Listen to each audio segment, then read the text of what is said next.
Hola, hola, ¿cómo están todos? Muy buenas tardes. Un placer de nuevo estar aquí con ustedes, compartiendo la palabra, una enseñanza más. El jueves, pues a veces sale el jueves, a veces no. Disculpen por la semana pasada, tuvimos un pequeño fallo técnico, pero ya ojalá pudieron ver el video de la enseñanza de una nueva vida, lección número 3. Y esta enseñanza, si vieron la semana pasada, va a ser la segunda parte de lo que vimos la semana pasada, que hablamos de un nuevo alimento, un nuevo apetito para el nuevo creyente. Y ese nuevo apetito se basa en la palabra, en la comida espiritual, que es la palabra de Dios. Entonces, si no vieron la primera parte, ojalá lo pueden regresar a ver, y esta va a complementar, esta enseñanza va a complementar lo que hablamos la semana pasada. Entonces, sin más atraso, voy a entrar al estudio, a esta segunda parte que habla de por qué la palabra de Dios es alimento necesario para el creyente. Jesús, gracias por este día, gracias por esta tarde ya, gracias por este tiempo de poder compartir tu palabra.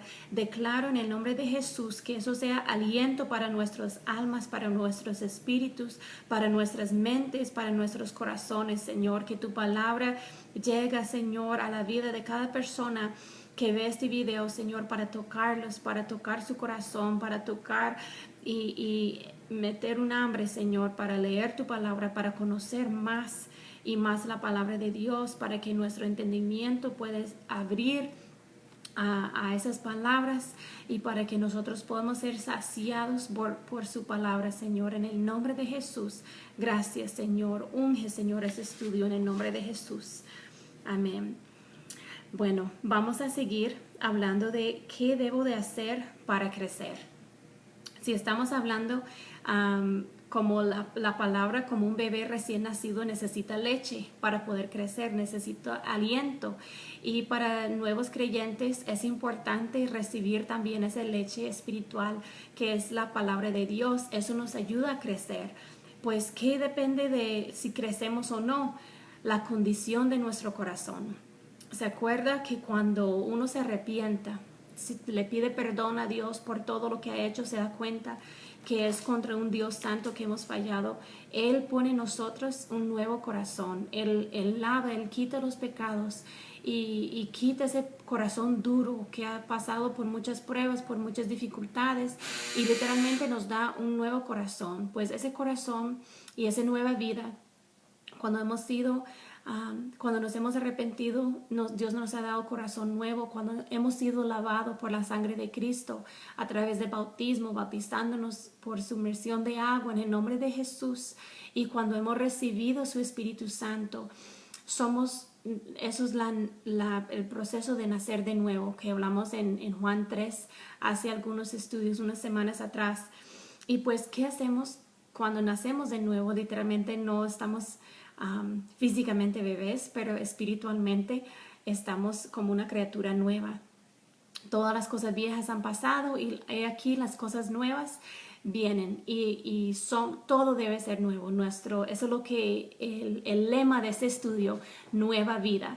¿Y en qué tanto nos alienta la palabra de Dios?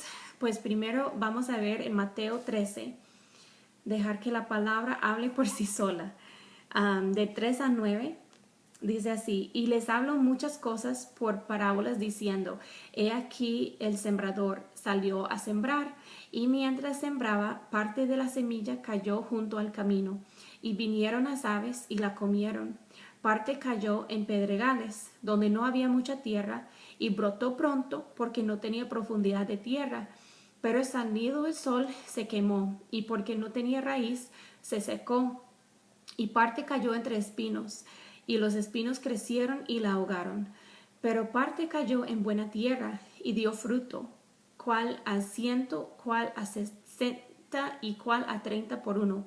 El que tiene oídos para oír, oiga. Esa se llama la parábola del sembrador, se encuentra en Mateo 13, y bueno, ahí sale un montón de mensajes, pueden salir de ahí.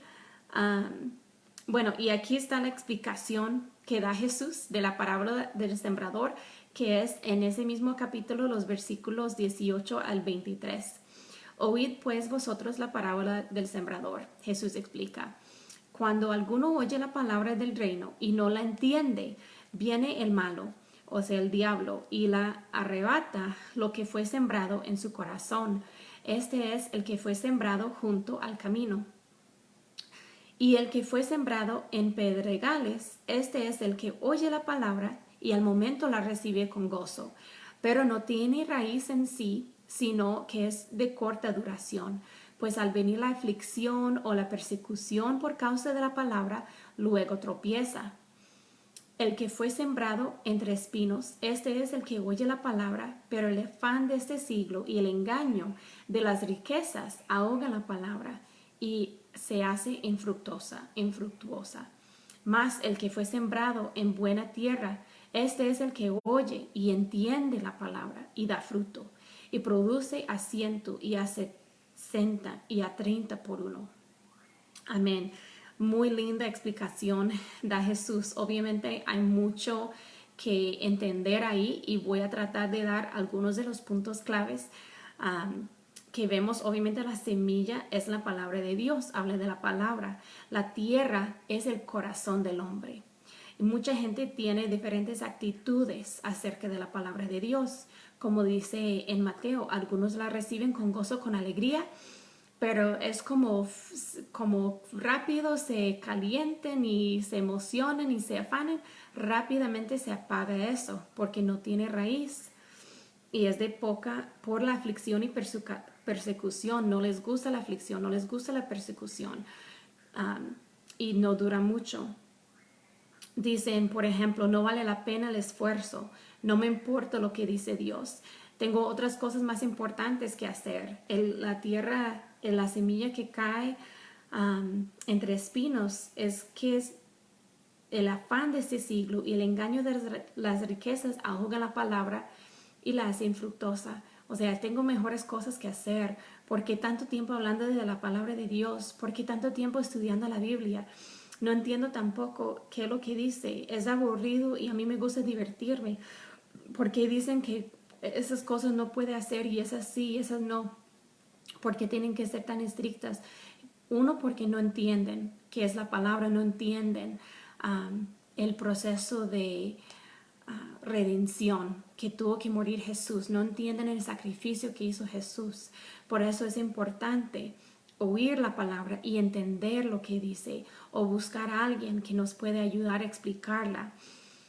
Y cada uno de nosotros cabemos dentro de una de esas categorías, de esas 4 tierras, o la que la escucha y no la entiende y mejor se va, se pasa y rápidamente se come, la que es sembrado en las pedregales y lo oye y lo recibe, pero no dura mucho porque no tiene profundidad de raíz.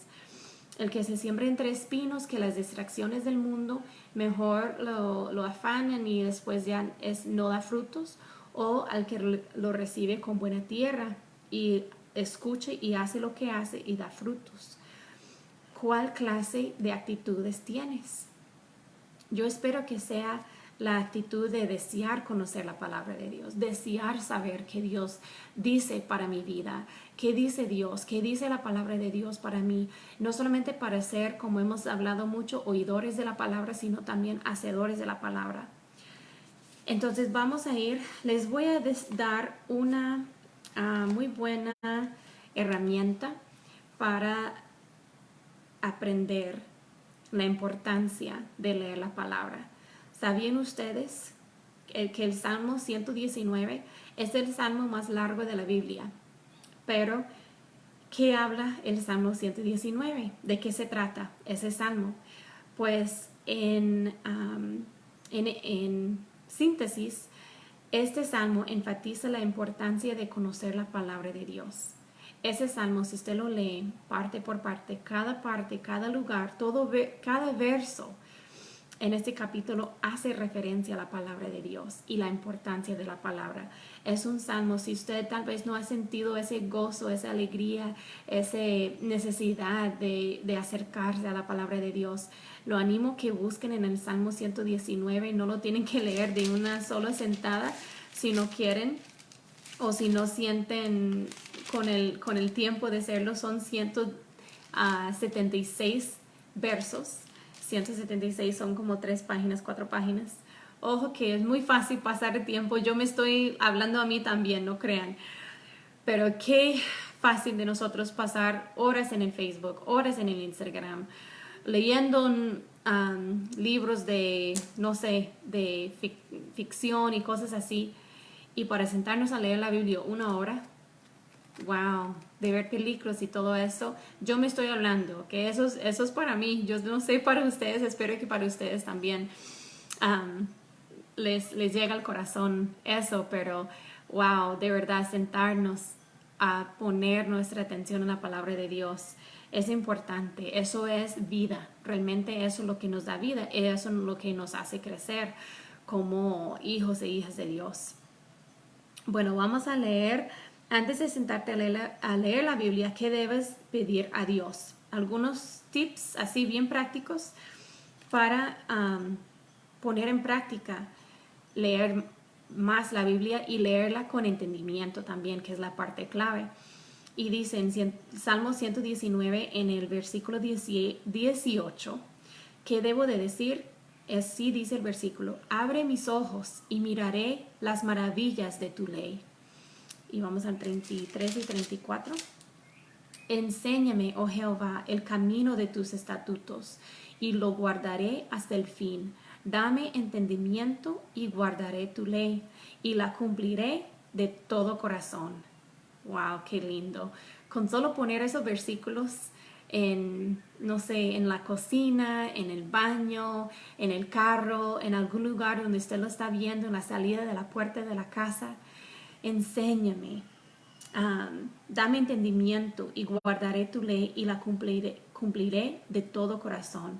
Enséñame el camino de tus estatutos. Preciosa palabra de Dios. Esa es la palabra de lo que debemos de pedirle a Dios cada vez que lo estamos leyendo. La palabra de Dios es mejor. Dice así, que es mejor. Mejor me es la ley de tu boca que millares de oro y plata, y más dulce que el paladar, más dulce que la miel a mi boca. Amigos, van a ir conmigo a saludar a un amiguito que necesita algo de su mamá. Que, you want the phone or no? No. Que está un poco golpeado, pero está conmigo. Y entonces le estoy atendiendo mientras estamos haciendo el estudio. ¿Ves cómo son las cosas de una mamá? Siempre en apuros. Entonces acompáñeme un segundo mientras lo atiendo, por favor. Y ya casi regresamos al estudio. Más dulce es tu palabra, Señor, que la miel en mi boca. Amén. Ya lo tengo contento. Y seguimos. Disculpe. Y gracias por acompañarme. Ay, son las cosas, ¿verdad? Bueno, les pido oración a mi niño. Se golpeó el sábado, por eso está en la cama. No puede levantarse, se quebró la clavícula. Entonces les pido oración por mi hijo, si tienen un momento para pensar en él y pedirle a Dios que se sane. Amén. Bueno, seguimos. ¿Cuánto deseas? Eso es una parte. ¿Qué debo de hacer para crecer? Pues, ¿cómo está su corazón? ¿Está deseando la palabra de Dios? Ok, si bien es así, ¿cuánto la deseamos? Muchas veces el pecado en nuestras vidas nos impide desear la palabra de Dios. Wow. ¿Qué nos impide desear la palabra de Dios? El pecado. Muchas veces, no siempre, pero muchas veces. Se ha dicho que el pecado te aleja de la Biblia, pero la Biblia te aleja del pecado. Interesante, ¿verdad? Muchas veces queremos echarle la culpa a Dios que por qué así está, cuando muchas veces es el mismo pecado en nuestra vida que nos va alejando poquito a poco. Pues, ¿qué debemos de hacer con la palabra de Dios para poder alejarnos del pecado? La respuesta, ¿alguien sabe dónde se encuentra? ¿Alguien puede adivinar dónde se encuentra la respuesta? Pues si adivinaron en la palabra de Dios, reciben una estrellita dorada. Es la respuesta correcta. Cualquier pregunta, cualquier duda, muchas veces, siempre la podemos encontrar la respuesta en la palabra de Dios. Entonces, si vamos a Salmo 119, versículo 11, dice así: en mi corazón he guardado tus dichos para no pecar contra ti. ¿Qué debemos de hacer? Tener la palabra en nuestro corazón. ¿Cómo hacemos eso? Hay varias formas de hacer eso. Uno es memorizando versículos de la Biblia, especialmente versículos que ayudan en áreas de debilidad y tentación en tu vida. Si no entienden la palabra, pide el entendimiento de la palabra de Dios. Si tienen problemas con el enojo, con el control, en la Biblia habla del que guarda su lengua, prospera su alma, cosas así. Esos son los versículos que para nosotros o para cada uno tenemos áreas de debilidades que debemos de entregar a Dios para que Él nos pueda cubrir, que esa palabra en mi corazón nos aleja del pecado y nos guarda. Dice, para no pecar, en mi corazón he guardado tus dichos para no pecar contra ti. Cuando viene la tentación, cuando vienen pensamientos negativos, cuando vienen cosas, situaciones que nos frustran, ¿cómo debemos de responder? Nunca debemos de responder con nuestras propias emociones. Nos enojamos, nos frustramos, así pasamos cosas duras, pero debemos de siempre responder con palabra, según la palabra de Dios. Por eso es tan importante. Dice, aparte de guardar la palabra de Dios en tu corazón, ¿qué es lo que hizo David con la palabra de Dios? Y vamos a ver también en el Salmo 119, otra forma de guardar la palabra y de alejarnos del pecado a través de la palabra. En Salmo 119, 15, en tus mandamientos meditaré, consideraré tus caminos. Y en el versículo 97 dice, oh, cuánto amo tu ley, todo el día es ella mi meditación. Amén. Vamos a hablar un poquito de lo que significa meditar en la palabra de Dios. Eso significa tomar un tiempo para pensar intensamente. Dice el diccionario, meditar es pensar intensamente en lo que Dios está hablando. Eso, cada versículo que leemos, podemos analizarla usando esas tres cosas. Número 1, ¿qué está hablando Dios? Si yo leo un versículo y no lo entiendo bien, pues empiezo a ver los versículos antes y los versículos después para tener un poco del contexto. Y puedo decirlo en mis propias palabras, qué está diciendo Dios, qué está hablando Dios con ese versículo. Número 2, lo que quiere decir. A veces es resumirlo en nuestras propias palabras, no para cambiar o quitar cosas de la palabra de Dios, sino para entenderla mejor. Eso es meditar o pensar intensamente, realmente comprender lo que está diciendo la palabra. Y el número 3 es, ¿qué quiere que yo haga? Porque la fe trae acción. Hay siempre acciones conectadas con la fe y nosotros debemos de saber en cada versículo qué es lo que me está pidiendo que yo haga. Esto es lindísimo. Eso es la forma de que no solamente guardamos la palabra en nuestro corazón, sino la meditamos en ella y ella va transformando cómo respondemos a situaciones. Ella va impactando nuestras acciones positivamente, obviamente para mejorar, no para peorar. Eso es súper importante. Y vamos a ver los beneficios de meditar en la palabra de Dios.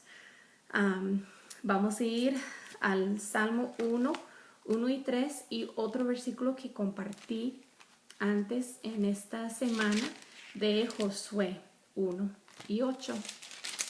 Vamos primero a Salmos Bueno, el primer salmo dice, bienaventurado el varón que no anduvo en el consejo de los malos, ni estuvo en camino de pecadores, ni en silla de escarnecedores se ha sentado, sino en la ley de Jehová está su delicia, y en su ley medita de día y de noche. Será como árbol plantado junto a corrientes de agua, que da su fruto en su tiempo, da fruto, su hoja no cae, y todo lo que hace prosperará. Amén. ¿Cuántos quieren recibir esa palabra, esa promesa?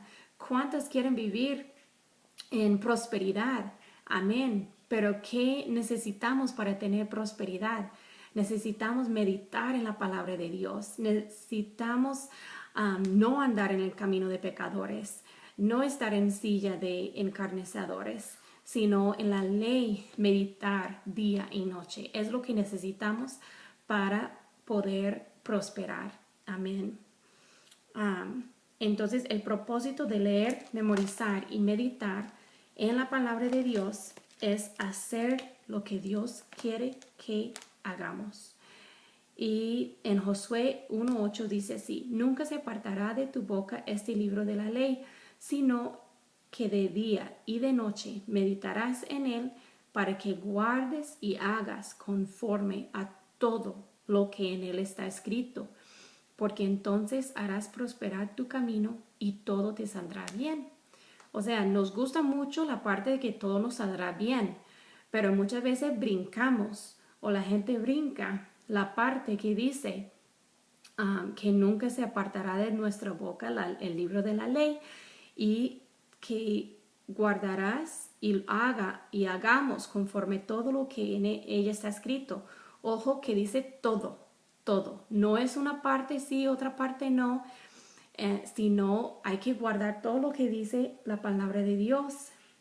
Eso tal vez sea un poco más difícil de entender, pero sí podemos irlo explicando conforme. Por eso necesitamos el Espíritu Santo también, porque es Él el que nos guía, el que nos dirige, nos guía a toda verdad. Esa es la obra del Espíritu Santo que el Espíritu Santo hace en nosotros. Entonces, por eso no podemos actuar o fingir de que nosotros en esta vida podemos prosperar sin ser bautizados en el Espíritu Santo, sin ser llenos del Espíritu Santo. Amén. Bueno, vamos a seguir y ya con esto voy a ir terminando. En otras palabras, Dios nos dio su palabra para que confiemos en Él y para que le obedezcamos. La palabra no es simplemente para tenerla ahí, leerla de vez en cuando, entenderla, meditar en ella, sino es también para actuar. Muy importante, para hacer. Y vamos a cerrar leyendo en Mateo 7, del 24 al 27. Cualquiera pues que me oye estas palabras y las hace, le compararé a un hombre prudente que edificó su casa sobre la roca. ¿Quién ha escuchado de esa parábola? Descendiendo lluvia y vinieron ríos y soplaron vientos y golpearon contra aquella casa y no cayó porque estaba fundada sobre la roca. Pero cualquiera que me oye esas palabras y no las hace, le compararé a un hombre insensato que edificó su casa sobre la arena, y descendió lluvia, y vinieron ríos, y soplaron vientos, y dieron con ímpetu contra aquella casa, y cayó, y fue grande su ruina. Y cuando terminó Jesús esas palabras, la gente se admiraba su doctrina, porque les enseñaba como quien tiene autoridad, y no como los escribas. Amén. Si es lo que Jesús le llama a los que sí hacen lo que Él dice, ¿qué es lo que Jesús llama? Ojo, dos cosas. A los dos, el que construyó la casa sobre la roca y al que construyó la casa sobre la arena, vinieron ríos, descendió lluvia, soplaron vientos, dieron con ímpetu contra aquella casa. A los dos vino la tormenta. La tormenta no brincó sobre el que había puesto su casa sobre la roca. O sea, los problemas vienen, las luchas vienen, las pruebas vienen, pero ¿qué es la diferencia? La diferencia es el que oye la palabra y el que hace que está en ella. Esa es la otra cosa que tienen en común. las dos personas escucharon la palabra. Uno hizo lo que está en ella escrita y la otra persona no hizo lo que está en ella escrita. La escucha y sale por el otro lado. Y ese es el que construyó su casa sobre la arena. Pero el que hace la palabra, oye la palabra y hace lo que dice, es como el que construye su casa sobre la roca. Porque nuestra roca es Jesús, nuestra roca es la palabra, nuestra base firme es el Señor. Y no es solamente escucharla, guardarla en el corazón, meditar en ella, sino es hacer lo que está en ella. Y ese versículo más claro no puede quedar en Mateo 7, del 24 al 27, para que lo tengan ahí. Y con eso terminamos nuestro estudio del día de hoy, terminando la lección 3 del nuevo alimento, el nuevo apetito para la palabra de Dios. Espero que haya sido de bendición. Si tienen peticiones de oración, por favor pónganlos en los comentarios. Vamos a estar orando. Les pedí, como vieron a mi hijo, oración por él. Y cualquier cosa, cualquier necesidad, quiero que tengan una noche en bendición, que sean prosperados. Y que esa prosperidad, que entiendan esa prosperidad viene de escuchar y entender y hacer la palabra de Dios, lo que dice la palabra de Dios. Si tienen preguntas, si tienen dudas, si tienen algo que les gustaría conversar conmigo, estoy siempre dispuesta a hablar de cualquier tema que tengan el gusto acerca de la palabra de Dios o acerca de la vida en general. Y que tengan una muy feliz noche, muy buenas noches.